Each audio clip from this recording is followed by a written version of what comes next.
धन अधिप्राप्ति को लेकर जमालपुर खैरा पैक्स में किया गया आज़ादी के बाद पहला आम सभा का आयोजन। भागलपुर साकुन प्रखंड के पंचायत खैरा जमालपुर खैरा पैक्स के प्राथमिक विद्यालय जमालपुर में धन अधिप्राप्ति को लेकर किसानों का एक आम सभा का आयोजन किया गया। बता दें कि प्रखंड के जमालपुर खैरा पैक्स में पैक्स गठन के बाद और आज़ादी के बाद किसानों का पहला आम सभा हुआ है, जो किसानों को अपनी बात रखने का मौका मिला। वहीं जमालपुर खैरा पैक्स में प्रबंधन समिति के आपस में समन्वय नहीं होने से किसानों का धन अधिप्राप्ति नहीं हो पाया है, जिसके कारण किसानों को भारी कठिनाइयों का सामना करना पड़ रहा है। धन अधिप्राप्ति को लेकर जहां किसान परेशान है, वहीं प्रबंधन समिति उक्त समिति को राजनीतिकरण कर राजनीति बाजार बना दिया। वहीं किसान धन अधिप्राप्ति को लेकर परेशान दिख रहे हैं। उक्त आम सभा के आयोजन में बीसीओ मुखिया सहित भारी संख्या में लोग आम सभा में हिस्सा लिया। वहीं प्रखंड कृषि पदाधिकारी ने कहा कि किसानों को धान अधिप्राप्ति को लेकर कोई दिक्कत नहीं होगी, किसी भी कीमत पर धान की अधिप्राप्ति होगी। वहीं आम सभा के दौरान पूर्व पैक्स अध्यक्ष और किसानों के बीच कुछ बातों पर कुछ देर के लिए आम सभा में अफरा तफरी मच गया, लेकिन खैरा पंचायत के मुखिया मकसूद आलम द्वारा बीच बचाव कर मामले को शांत करा गया। Bureau report, Bhagalpur. जाएगा कि नहीं जाएगा ये भी हमको अभी तक पूरा हमको विश्वास नहीं है हो रहा है इन लोगों के चलते।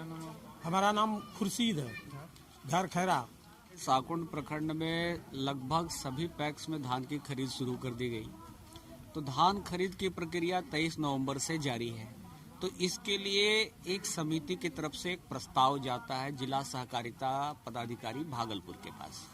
जब वो प्रस्ताव जाता है तो उसके बाद अधिप्राप्ति की स्वीकृति होती है और कैश क्रेडिट भी दे दिया जाता है। लेकिन इसके लिए आवश्यक ये है कि प्रबंधकारिणी में जो चुने गए सदस्य हैं उनका निर्णय बहुमत से हो। तो आज आम सभा का उद्देश्य यही रहा कि जो कार्यकारिणी के सदस्य उस बहुमत की सर्वसम्मति में शामिल नहीं हुए थे, हम लोग उनको आम सभा के माध्यम से आमंत्रित किए और उनका जो शिकायत है, उनकी जो शिकायत है कि क्यों नहीं हम सहमत हैं इस साल अधिप्राप्ति कराने के लिए, उसको दूर किया गया और हमने सभी सदस्यों से अब सबको सहमत करा लिया है। उम्मीद है कि हम लोग 1-2 दिन में अधिप्राप्ति का कार्य प्रारंभ कर देंगे। ऐसा कोई अगर ये समिति में सहमति नहीं ही बन पाती है अंतिम प्रयास के बावजूद, तो हम लोग ऐसा करेंगे कि इस पैक्स को किसी दूसरे पैक्स में टैग कर देंगे और वो पैक्स ही इस पंचायत के किसान का धान लेगा। लेकिन चूंकि ये एक निर्वाचित समिति है, ये अवक्रमित अभी नहीं है, इसलिए अभी ये निर्णय नहीं लिया गया। और लेकिन ऐसी स्थिति अगर आएगी कि धान की खरीद होगी ही नहीं, तो इसको नजदीकी पैक्स में टैग कर दिया जाएगा और वो पैक्स ही इस पंचायत के किसान का धान लेगा। लेकिन चूंकि ये एक निर्वाचित समिति है, ये अवक्रमित अभी नहीं है, इसलिए अभी ये निर्णय नहीं लिया गया। और लेकिन ऐसी स्थिति अगर आएगी कि धान की खरीद होगी ही नहीं, तो इसको नजदीकी पैक्स में टैग कर दिया जाएगा। प्रबंधक धान का कस्टोडियन होता है और खाते के संचालन का प्रभारी होता है।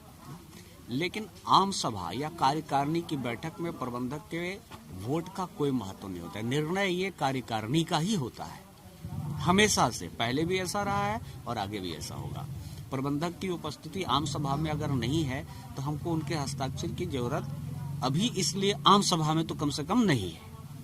अगर खाता का संचालन होगा तो उनका हस्ताक्षर आवश्यक होगा और वो होगा भी, कराया भी जाएगा। अपना परिचय आशित अजीत, प्रखंड सहकारिता प्रसार